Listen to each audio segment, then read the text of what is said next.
రాష్ట్ర సచివాలయంలో deputy CM బట్టి విక్రమార్క మల్లు 2024-2025 ఆర్థిక సంవత్సరం వార్షిక బడ్జెట్ కోసం పౌర సరఫరాల శాఖ రూపొందించిన ప్రతిపాదనలపై మంత్రి ఉత్తమ్ కుమార్ రెడ్డితో కలిసి సంబంధిత అధికారులతో సమీక్ష చేస్తున్నారు. ఈ సమావేశానికి హాజరైన ఆర్థిక శాఖ ప్రధాన కార్యదర్శి రామకృష్ణారావు, పౌర సరఫరాల శాఖ commissioner DS Chauhan, finance joint secretary Haritha, deputy CM secretary Krishna Bhaskar తదితరులు పాల్గొన్నారు. తెలంగాణకు పెట్టుబడులు తీసుకురావడంలో భాగంగా ముఖ్యమంత్రి రేవంత్ రెడ్డి లండన్లో పర్యటించారు. పలు కంపెనీలతో అవగాహన ఒప్పందాలు కుదుర్చుకున్నారు. అనంతరం లండన్లోని తెలంగాణకు చెందిన వ్యక్తులు, కాంగ్రెస్ అభిమానులతో సమావేశం నిర్వహించారు. ఈ సందర్భంగా మాజీ ముఖ్యమంత్రి కేసీఆర్ లక్ష్యంగా రేవంత్ రెడ్డి ఘాటు వ్యాఖ్యలు చేశారు. వచ్చే ఎన్నికల్లో బీఆర్ఎస్ ను పాతాళంలో 100 మీటర్ల లోతులో పాతిపెడతా అని షాకింగ్ కామెంట్స్ చేశారు. అసెంబ్లీ ఎన్నికల ఫలితాలే పార్లమెంటు ఎన్నికల్లోనూ రిపీట్ అవుతాయని అన్నారు. లోక్సభ ఎన్నికల తర్వాత తెలంగాణలో చూద్దామన్న బీఆర్ఎస్ కనిపించదని అనూహ్య వ్యాఖ్యలు చేశారు. రాబోయే అసెంబ్లీ ఎన్నికల నాటికి తెలంగాణలో బీఆర్ఎస్ కారు గుర్తే ఉండదని సంచలన వ్యాఖ్యలు చేశారు. అంతేకాదు పలుమార్లు కేసీఆర్ ను పులితో పోల్చిన కేటీఆర్ వ్యాఖ్యలపై రేవంత్ రెడ్డి స్పందించారు. పులి బయటకు వస్తే బోర్డులో వేసి చెట్టుకు వేలాడదీస్తామని వార్నింగ్ చేశారు. ఒక్క ఎన్నికకే బొక్కబోర్ల పడ్డారని విమర్శించారు. అధికారం పోయినా బీఆర్ఎస్ నేతలకు అహంకారం తగ్గలేదని, తగ్గించే బాధ్యత నాదే అని మాస్ వార్నింగ్ ఇచ్చారు.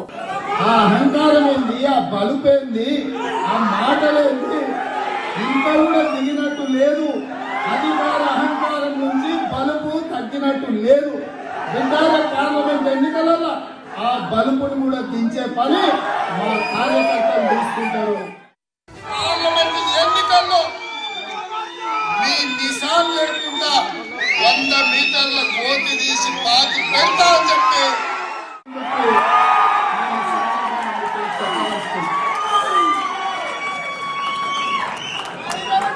పులంగా ఇంట్లో పడుకున్నదంట, లేచి వస్తుందంట. నేను కూడా దాని కోసం చూస్తున్నాను. బిడ్డ, మా దగ్గర బోర్ ఉంది, మా దగ్గర వల ఉంది, రమ్మను పులిని చెట్టు వేలాడగట్టే బాధ్యత మా కార్యకర్తలు.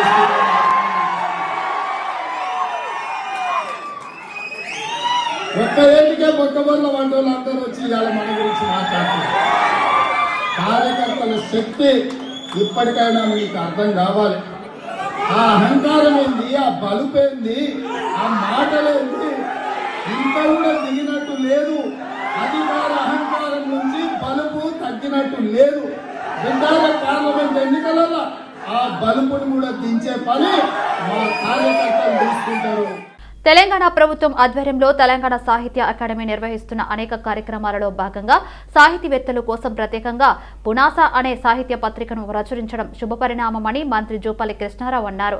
సచివాలయంలోని తెలంగాణ సాహిత్య అకాడమీ ప్రచురించిన పునాస త్రైమాసిక సాహిత్య పత్రికను మంత్రి జూపల్లి ఆవిష్కరించారు. తెలుగు సాహిత్యంలో సృజనశీలతను ప్రతిబింబించే లక్ష్యంతో తెలంగాణ సాహిత్య అకాడమీ పనిచేయాలని ఈ సందర్భంగా సూచించారు. ఈ పత్రికలో అనేక మంది సాహిత్యకారులు రచించిన వ్యాసాలు, కథలు, కవిత్వం తో పాటు అనేక పుస్తకాల సమీక్షలు ప్రచురించడం బాగుందన్నారు. రాష్ట్రంలో రచయితలు, కవులు ఎంతో మంది ఉన్నారని, వారి నుంచి మరిన్ని రచనలు రావాలన్నారు. ఈ కార్యక్రమంలో పర్యాటక శాఖ ప్రిన్సిపల్ సెక్రటరీ శైలజ రామయ్యర్, పర్యాటక శాఖ ఎండి రమేష్ నాయుడు, తెలంగాణ సాహిత్య అకాడమీ కార్యదర్శి నామోజు బాలాచారి, సాంస్కృతిక శాఖ సంచాలకులు డాక్టర్ మామిడి హరికృష్ణ తదితరులు పాల్గొన్నారు. కొమరవెల్లిలో రైల్వే స్టేషన్ అవసరం, భక్తుల సౌకర్యాన్ని వివరిస్తూ కేంద్ర మంత్రి, బీజేపీ రాష్ట్ర అధ్యక్షుడు జి కిషన్ రెడ్డి పలుమార్లు రైల్వే శాఖ మంత్రి ప్రత్యేకంగా కలిసి ఈ విషయంలో చొరవ తీసుకోవాలని కోరారు. దీని సాధ్యాలపై చర్చించిన రైల్వే శాఖ కొమరవెల్లి మల్లన్న జాతర సందర్భంగా రైల్వే హాల్ట్ స్టేషన్ నిర్మాణానికి అంగీకారం తెలిపింది. లగ్డారం, దుద్దేడ స్టేషన్ల మధ్యన కొమరవెల్లిలో కొత్త హాల్ట్ స్టేషన్ నిర్మాణానికి పచ్చ జెండా ఊపుతూ రైల్వే శాఖ ఆదేశాలు జారీ చేసింది. రైల్వే అధికారులు నిర్ణయం పట్ల కిషన్ రెడ్డి హర్షం వ్యక్తం చేశారు. మల్లన్న భక్తుల తరపున ప్రధానమంత్రి నరేంద్ర మోదీకి రైల్వే శాఖ మంత్రి శ్రీ అశ్విని వైష్ణవ్ కిషన్ రెడ్డి ధన్యవాదాలు తెలియజేశారు. హైదరాబాద్ నగరానికి తలమానికమైనటువంటి అశోక్ నగర్ అంటే హైదరాబాద్, హైదరాబాద్ అంటే అశోక్ నగర్ గా ఇటు విద్యా సంస్థలకు, కోచింగ్ సెంటర్స్ కు, కల్చరల్ యాక్టివిటీకి, మరి భారతీయ సంస్కృతికి ప్రతిబింబంగా ఉన్నటువంటి అశోక్ నగర్ లో ఈరోజు ఒక మంచి కమ్యూనిటీ హాల్ నిర్మాణం చేసుకోవడం జరిగింది. సుమారు మరి ఆల్మోస్ట్ 1 కోటి రూపాయలతో ఈ యొక్క 2 ఫ్లోర్లకు సంబంధించినటువంటి కమ్యూనిటీ హాల్ ఈరోజు ప్రారంభమైంది. ఈ సందర్భంగా మరి ఇక్కడ ఉన్నటువంటి ప్రజలకు ఎంతో ఉపయోగపడుతుంది. మనకందరూ తెలుసు హైదరాబాద్ నగరంలో ఇంకా మరి సోషల్ యాక్టివిటీ జరుపుకోవడానికి అన్ని కాలనీస్లో సరైనటువంటి వసతులు లేకుండా, ముఖ్యంగా రిటైర్డ్ అయినటువంటి ఆఫీసర్స్ కావచ్చు, లేకపోతే మాతృమూర్తులు కావచ్చు, మహిళలు కావచ్చు, వాళ్లకు మరి ఉపయోగపడే విధంగా అంతటా మంచి కమ్యూనిటీ హాల్స్, కల్చరల్ సెంటర్స్ నిర్మాణం చేయాల్సినటువంటి అవసరం ఉంది. ఆ దిశలో ఒక పార్లమెంట్ సభ్యుడిగా నా వంతు నేను ప్రయత్నం చేస్తాను. APCC chief YS Sharmila Hyderabad నుంచి కడపకు బయలుదేరారు. ప్రత్యేక విమానంలో కడపకు వెళ్లేందుకు శంషాబాద్ ఎయిర్పోర్టు చేరుకున్న షర్మిలకు కాంగ్రెస్ నేతలు, కార్యకర్తలు స్వాగతం పలికారు. ఆమెతో పాటు కాంగ్రెస్ సీనియర్ నేతలు కేవీపీ రామచంద్రరావు, రఘువీరారెడ్డిలు కూడా పయనమయ్యారు. ఈ రాత్రికి వీరు ఇడుపులపాయలోనే బస చేస్తారు. రేపు ఉదయం విజయవాడకు చేరుకుని ఏపీసీసీ చీఫ్ గా ఆమె బాధ్యతలు స్వీకరిస్తారు. షర్మిల కాంగ్రెస్ లో చేరడంతో ఆ పార్టీలో కొత్త ఉత్సాహం నెలకొంది. కాంగ్రెస్ పార్టీలోకి చేరికలు మొదలయ్యే అవకాశాలు కనిపిస్తున్నాయి. లండన్ లో సీఎం రేవంత్ రెడ్డి చేసిన వ్యాఖ్యలపై బీఆర్ఎస్ కార్యనిర్వాహక అధ్యక్షుడు కేటీఆర్ స్పందించారు. లోక్సభ సన్నాహక సమావేశంలో భాగంగా తెలంగాణ భవన్ లో హైదరాబాద్, సికింద్రాబాద్ నియోజకవర్గాల నేతలతో ఆయన సమావేశమయ్యారు. శాసనసభ ఎన్నికలపై సమీక్షించడంతో పాటు సార్వత్రిక ఎన్నికల కార్యాచరణపై చర్చించారు. నేతల నుంచి అభిప్రాయాలు, సూచనలు స్వీకరించారు. రేవంత్ వంటి వారిని బీఆర్ఎస్ తన ప్రస్థానంలో ఎంతో మందిని చూపించిందని, 25 ఏళ్లుగా నిలబడి అలాంటి ఎందరినో మట్టి కరిపించిందన్నారు. బీఆర్ఎస్ ను 100 మీటర్ల లోపల పాత పెట్టడం కాదు, ముందు 100 రోజుల్లో నెరవేరుస్తామన్న హామీలను నెరవేర్చని హితవు పలికారు. లోక్సభ ఎన్నికల తర్వాత కాంగ్రెస్, బీజేపీ కలిసిపోతాయని జోసెఫ్ చెప్పారు. రేవంత్ రెడ్డి కాంగ్రెస్ లో ఏక్నాథ్ షిందేగా మారుతారని, ఆయన రక్తమంతా బీజేపీదేనని విమర్శించారు. ప్రతి మహిళకు నెలకు 2500 రూపాయలను కాంగ్రెస్ ప్రభుత్వం వెంటనే ఇవ్వాలి, హామీలు అమలు చేయకుంటే వదిలిపెట్టేది లేదని హెచ్చరించారు. 50 రోజుల పాలనలో ఎంతో మంది ఆత్మహత్యలు చేసుకున్నారని అన్నారు. పిల్లలు క్రీడల్లో రాణించాల్సిన అవసరం ఎంతైనా ఉందని, అప్పుడే దేశానికి మంచి పేరు తెచ్చిన వారవుతారని మాజీ మంత్రి సనత్ నగర్ ఎమ్మెల్యే తలసాని శ్రీనివాస్ యాదవ్ అన్నారు. యూసఫ్గూడలోని కోట్ల విజయభాస్కర్ రెడ్డి ఇండోర్ స్టేడియంలో జాతీయ స్థాయి కరాటే పోటీలను తలసాని ప్రారంభించారు. క్రికెట్ కాకుండా ఇతర క్రీడల్లో కూడా పిల్లలు రాణించాల్సిన అవసరం ఉందని, అప్పుడే దేశానికి మంచి పేరు వస్తుందని మాజీ మంత్రి తలసాని శ్రీనివాస్ యాదవ్ తెలిపారు. ఈ క్రీడా పోటీలు 3 రోజుల పాటు జరుగుతాయని, దేశంలోని 11 రాష్ట్రాల నుంచి క్రీడల్లో పాల్గొంటున్నట్లు ఆర్గనైజర్ రాజేశ్వరి నరేష్ పేర్కొన్నారు. పోటీలో విజయం సాధించిన వారికి జాతీయ స్థాయిలో అవకాశం కల్పించేందుకు కృషి చేస్తున్నట్లు వెల్లడించారు. క్రీడ అనేది అన్ని రంగాలలో, అన్ని క్రీడలను ఎంకరేజ్ చేయవలసినటువంటి అవసరం ఉన్నదని చెప్పి నేను ఈ సందర్భంగా తెలియజేస్తూ, మరి ఈరోజు ఇంత బ్రహ్మాండమైనటువంటి కార్యక్రమాన్ని ఆర్గనైజ్ చేసినటువంటి ఆర్గనైజర్స్కు తప్పకుండా సక్సెస్ఫుల్గా మీరు ముందుకు వెళ్ళాలని, నా సంపూర్ణమైనటువంటి సహకారం మీకు ఉంటుందని చెప్పి నేను ఈ సందర్భంగా తెలియజేస్తూ, మరి ఈరోజు सब हिंदुस्तान से महाराष्ट्र, उड़ीसा, वेस्ट बंगाल, तमिलनाडु, बहुत सारे जगह से आए आप लोग. टूर्नामेंट इलांटी टूर्नामेंट पेड़ते वाली एक्सपीरियंस गेन ఈ ఎక్స్పీరియన్స్ వాళ్ళు యూనివర్సిటీ గేమ్స్, స్కూల్ గేమ్స్ లాంటి దాంట్లో పార్టిసిపేట్ చేస్తే వాళ్ళు మన స్టేట్కి మెడల్స్ తీసుకొచ్చే ఛాన్సెస్ ఎక్కువ ఉంటాయి. ఇంకా ఈ టోర్నమెంట్లో పార్టిసిపేట్ చేశారు 11 states, Assam, Jharkhand, Kerala, Karnataka, Andhra Pradesh etcetera states అన్నీ వచ్చాయి. అండ్ నియర్లీ 1500 పార్టిసిపేట్ చేస్తున్నారు. నేను KB Asia chief instructor. So Rajeshwari Chauhan karate Khiladi series వాళ్ళు అడిగినప్పుడు నాకు పర్మిషన్ ఫుల్ కోఆపరేషన్ కేబీఎన్ చేయాలని. ఎందుకంటే ఆమె ఇంటెన్షన్ ఏంటంటే ప్రతి పిల్లోడికి ఎంకరేజ్మెంట్గా ఉండాలి. ఈ కరాటే అనేది ప్రతి పల్లెకి ప్రతి పిల్లోడు నేర్చుకొని ఒక సెల్ఫ్ డిఫెన్స్గా అతను నేర్చుకుంటే ఆత్మరక్షణ కూడా ఇంక్రీజ్ అవుతుంది, యాజ్ వెల్ యాజ్ స్పోర్ట్స్గా కూడా ఎంకరేజ్ అవుతుంది. So I'm very appreciate Rajeshwari Chauhan, Sahadev and Naresh. So ఇది మంచి స్టెప్ తీసుకొని ఆర్గనైజ్ చేయడం. ఇది టోటల్గా వచ్చి 11 స్టేట్లు వచ్చినాయి. మళ్ళీ as well as all over participant 1500 members ఉన్నారు. వర్సిటీ భూములను అక్రమంగా కేటాయింపు చేయడం సరైన నిర్ణయం కాదని ఆర్ఎస్ ప్రవీణ్ కుమార్ అన్నారు. వ్యవసాయ, ఉద్యానవన వర్సిటీలకు చెందిన 100 ఎకరాల భూమిని కొత్త హైకోర్టు నిర్మాణానికి కేటాయిస్తూ ఇచ్చిన జీవోను ప్రభుత్వం తక్షణమే వెనక్కి తీసుకోవాలని ఆర్ఎస్ ప్రవీణ్ కుమార్ డిమాండ్ చేశారు. ప్రొఫెసర్ జయశంకర్ వ్యవసాయ విశ్వవిద్యాలయం ఎదుట 12 రోజులుగా శాంతియుతంగా ధర్నా చేస్తున్న విద్యార్థులకు సంఘీభావం తెలిపారు. ఎవరైనా భూమి కబ్జా చేస్తే న్యాయస్థానానికి చెప్పుకుంటామన్న ఆయన హైకోర్టు కోసం అగ్రికల్చర్ వర్సిటీ భూమి తీసుకుంటుంటే ఇంకెవరికి చెప్పు ఒప్పుకోవాలని ప్రశ్నించారు. వెంటనే ప్రభుత్వం దీనిపై స్పందించిన తగిన చర్యలు తీసుకోవాలని ఆర్ఎస్ ప్రవీణ్ కుమార్ కోరారు. ఎకరాల భూమిని రియల్ ఎస్టేట్ కంపెనీలకు జీవో 111 తీసేస్తామంటున్నారు. ఈ రియల్ ఎస్టేట్ కంపెనీలకు దారాదత్తం చేసి ఒక్కొక్క ఎకరానికి కోకాపెట్టినట్లయితే అమ్మిన 100 కోట్లకు ఇది 200 కోట్ల రూపాయలకు అమ్మి వాళ్ళు డబ్బులు చేసుకోవడం కోసమే జరుగుతున్నది తప్ప విద్యార్థుల ప్రయోజనాల గురించి కాదు. ఏదో విద్యార్థులు శాంతియుతంగా చేస్తున్నారు కాబట్టి వీళ్ళకి ఏం చేసినా నడుస్తుంది, పోలీసులను అడ్డం పెట్టో, యూనివర్సిటీ వైస్ ఛాన్సలర్ మరి ఆయనతో భయపెట్టించో, లేకపోతే మరి ఎగ్జామ్స్ పెట్టో, అవి పెట్టో ఇవి పెట్టో విద్యార్థులను మరి వాళ్ళ ఆ వాయిస్ ను క్రష్ చేయాలని ప్రయత్నం చేస్తున్నారు. మరి బహుజన్ సమాజ్ పార్టీ ఎట్టి పరిస్థితుల్లో కూడా విద్యార్థుల పక్షానే ఉంటది, వాళ్ళ తల్లిదండ్రుల పక్షాన ఉంటది, రైతన్నల పక్షాన ఉంటది. వాళ్లకు అన్యాయం జరుగుతున్నప్పుడు మాత్రం మేము ప్రేక్షక పాత్ర వహించము. అందుకని దయచేసి రేవంత్ రెడ్డి గారికి నేను మళ్ళీ రిక్వెస్ట్ చేస్తున్న, గత ప్రభుత్వం చేసిన తప్పులు మీరు చేయకండి. లోక్సభ సన్నాహక సమావేశాల్లో భాగంగా తెలంగాణ భవన్లో హైదరాబాద్, సికింద్రాబాద్ నియోజకవర్గాల నేతలతో కేటీఆర్ సమావేశమయ్యారు. శాసనసభ ఎన్నికలపై సమీక్షించడంతో పాటు సార్వత్రిక ఎన్నికల కార్యాచరణపై చర్చించి నేతల నుంచి అభిప్రాయాలు, సూచనలు స్వీకరించారు. ఈ కార్యక్రమంలో సికింద్రాబాద్ ఎమ్మెల్యే, మాజీ డిప్యూటీ స్పీకర్ తీగుళ్ల పద్మారావు గౌడ్ పాల్గొన్నారు. బీఆర్ఎస్ ప్రభుత్వంలో సికింద్రాబాద్ నియోజకవర్గంలో ఎంతో అభివృద్ధి జరిగిందని పద్మారావు గౌడ్ అన్నారు. సీఎం కేసీఆర్ హయాంలో సికింద్రాబాద్ ప్రజలకు సుఖ సంతోషాలతో ఉన్నారని తెలిపారు. పార్లమెంట్లో బీఆర్ఎస్ గెలుపు కోసం ప్రజలతో కలిసి కృషి చేస్తామని పద్మారావు గౌడ్ హామీ ఇచ్చారు. సికింద్రాబాద్ నియోజకవర్గంలో డబుల్ బెడ్రూమ్ ఇళ్ల నిర్మాణంలో అక్రమాలు జరిగాయని సిపిఐ సికింద్రాబాద్ కార్యదర్శి కాంపల్లి శ్రీనివాస్ ఆరోపించారు. అక్రమాలపై విచారణ జరిపించాలని డిమాండ్ చేస్తూ సీతాఫల్ మండిలో నిరసన వ్యక్తం చేశారు. డబుల్ బెడ్రూమ్ లో జరిగిన అక్రమాలపై ప్రభుత్వం విచారణ జరిపించి అర్హులైన పేదవారికి కేటాయించాలని శ్రీనివాస్ డిమాండ్ చేశారు. సికింద్రాబాద్ నియోజకవర్గంలోని నిర్మించిన డబుల్ బెడ్రూమ్ లో పెద్ద ఎత్తున అక్రమాలు జరిగినాయి.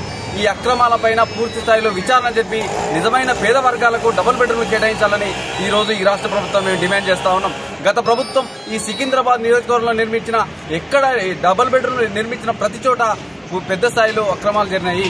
ఏదైతే సాయినగర్ కావచ్చు, దోబిగఢ్ కావచ్చు, అడ్డగుట్టలోని ఆజాదీ చంద్రశేఖర్ కావచ్చు, ఎక్కడ నిర్మించిన ప్రతి చోట నిజమైన పేద వర్గాలకు అందలేదు. కేవలం దళారులకు, పైరవకారులకు, టీఆర్ఎస్ పార్టీ అనుచరులకు మాత్రమే డబుల్ బెడ్రూమ్లు చెందినాయి. కాబట్టి ఇప్పుడు వచ్చిన ప్రభుత్వం, కాంగ్రెస్ ప్రభుత్వం పూర్తి స్థాయిలో విచారణ చెప్పి పేద వర్గాలకు డబుల్ బెడ్రూమ్లు అందేలా చర్యలు తీసుకోవాలని ఈ రాష్ట్ర ప్రభుత్వాన్ని సిపిఐ పార్టీగా మేము డిమాండ్ చేస్తా ఉన్నాం. హైదరాబాద్ రవీంద్ర భారతిలో జరిగిన రాష్ట్ర వీరశైవ లింగాయత్ లింగ బలిజ సంఘం దశాబ్ది ఉత్సవాలు ఘనంగా జరిగాయి. ఈ కార్యక్రమంలో భారీగా బలిజ సంఘం నాయకులు పాల్గొన్నారు. ఈ సందర్భంగా నూతన కార్యవర్గంతో ప్రమాణ స్వీకారం చేయించి సంఘం నూతన సంవత్సరం డైరీని MP BB Patil, professor Kodandaram, R Krishnaiah, అధ్యక్షుడు పటుల సంగమేశ్వర్, గౌరవ అధ్యక్షులు వెన్న ఈశ్వరప్ప ఆవిష్కరించారు.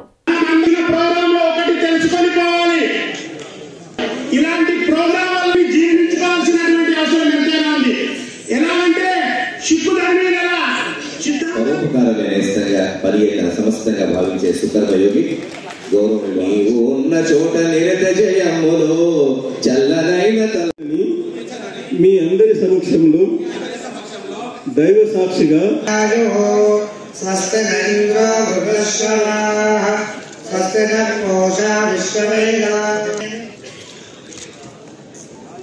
హైదరాబాద్ నగరంలోని హైటెక్స్ లో ఎస్టెక్ ట్రేడ్ ఫెయిర్ ప్రారంభమైంది. ఈ షో జనవరి 21 వరకు ఇది జరగనుంది. అల్యూమినియం డోర్స్, విండోస్ తయారీలో ఉన్న హైదరాబాద్ కంపెనీ ఎన్కోర్ ఆల్కమ్ ఏర్పాటు చేసిన స్టాల్ ప్రత్యేక ఆకర్షణగా నిలిచింది.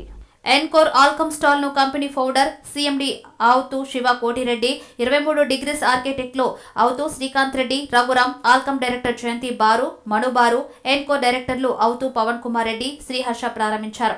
1.8 టన్నుల బరువున్న 18 అడుగుల ఎత్తైన విండోను ప్రదర్శిస్తున్నామని సిఎండి శివకోటి రెడ్డి తెలిపారు. కంపెనీ తయారు చేస్తున్న వినూత్న ఉత్పత్తులు ఇక్కడ కొలువుదీరాయని చెప్పారు. తమ కంపెనీకి హైదరాబాద్, గుజరాత్ లోని సూరత్ వద్ద ప్లాంట్లు ఉన్నాయన్నారు. Hi everyone, I am Sivkoreddy Avuthu, Encore Aluminium, CMD. I am getting the products in UK and UAE.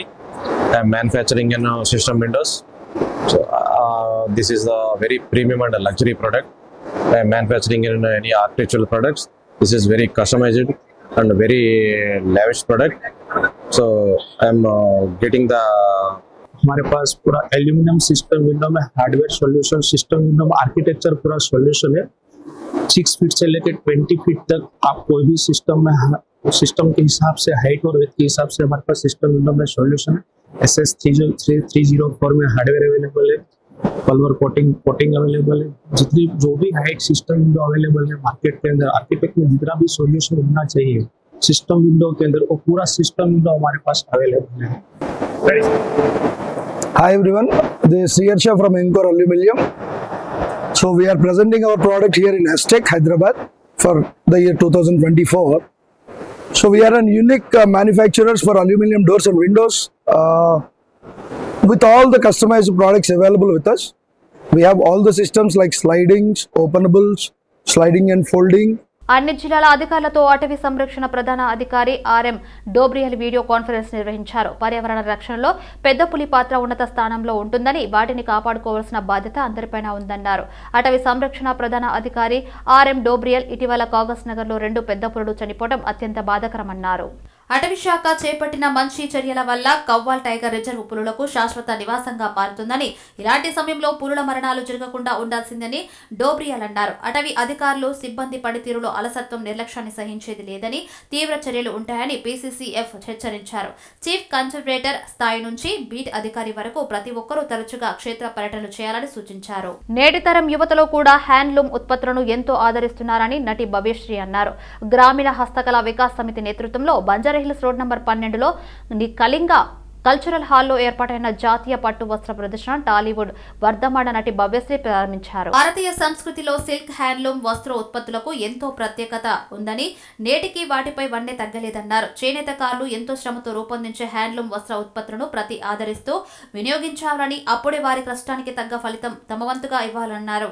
ఈ నెల 28వ తేదీ వరకు కొనసాగుతున్న ప్రదర్శనలో దేశంలోని 14 నగరాల నుండి చేనేతకారులు, చేతి పని బృందాలు తమ సిల్క్, హ్యాండ్లూమ్ చీరలు, డ్రెస్ మెటీరియల్ వంటి 50,000 రకాల వస్త్ర ఉత్పత్తులను అందుబాటులో ఉంచారని నిర్వాహకులు తిరుపతి సతీష్ అన్నారు.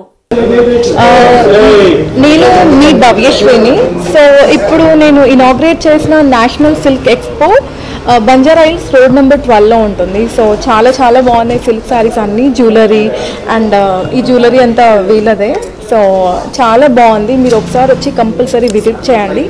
అండ్ మీకు మినిమం 3 to 25, 35, 50 వరకు 1 lakh వరకు కూడా ఉంది. సో ఒకసారి వచ్చి మీరు మీకు నచ్చిన కలెక్షన్స్ తీసుకొని ఇంటికి వెళ్ళొచ్చు. And good luck to you and good luck to you. And actually western బాగా నచ్చుతుంది. అండ్ కొంచెం శారీ అయితే ఐ లైక్ మోర్ బికాజ్ కొంచెం ఎలిగెంట్గా ఉంటుంది. I like more sari. Next Kismat February 2న రిలీజ్ అవుతుంది. దాంట్లో ఐడన్ special song Avasarala Srinivas, Naresh Agastya act చేశారు. అండ్ వరల్డ్ వైడ్ రిలీజ్ అవుతుంది. సో మీరందరూ చూసి నా సాంగ్ని కూడా మీరందరూ చూసి బ్లెస్ చేయాలని కోరుకుంటున్నాను. అండ్ వన్ మోర్ ఫిలిం బాగుంది also releasing February ending or March. One of my favourite heroine Trisha. నాకు త్రిష ఫిలిమ్స్ అలాంటివి నచ్చుతుంది. అలాంటి స్టోరీ అయితే I can do. Thank you. National Silk Expo, there's a 60 stalls is there. So these are all made by the government weavers from all different states like Bengal, Kashmir, from Madhya Pradesh, Banaras, Bengal. These are all creative sarees, and mostly these are all made by the government weavers. Direct the customer is purchased from there, so there is no hiking price or anything. It's all about the weavers price. Thanks for madam for coming here, and we have to promote. We want more business this time. It's from 19 to 28. 10 days expo is there. So please visit our expos for 10 days, and it's we want that it's very happily the weavers can go their home by its big success. We want. తమ ఉద్యోగులకు ప్రమాద బీమా పెంపుపై union bank of ఇండియాతో Telangana రాష్ట్ర road రవాణా సంస్థ ఒక ఒప్పందం చేసుకుంది. ఈ ఒప్పందం ప్రకారం 40 లక్షల రూపాయల నుంచి 1 కోటి రూపాయల వరకు ప్రమాద బీమా పెరిగింది.